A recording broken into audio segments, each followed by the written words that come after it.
output statement is many people are suffering from coronary artery disease, due to which many people have lost their life. Heart attack is a medical example. Heart attack is caused when the blood clot blocks the blood flow to the heart, and due to which tissues lose their oxygen and dies. Coronary artery disease is caused by the plaque buildup in the walls of the arteries that supply the blood to the heart.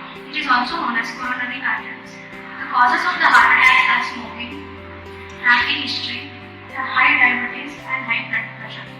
Now my friend Chandana will continue the further explanation. Solution for this problem is CAT.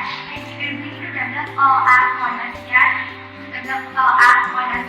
And it senses the symptoms of the patient of the heart attack, causing heart attack, and admits him or her to the hospital. It tracks the patient of the user and admits him or her to the hospital as well as the hospital.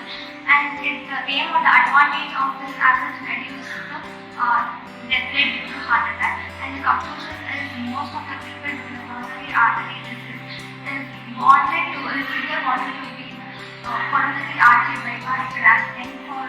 I have at least one of them each year with this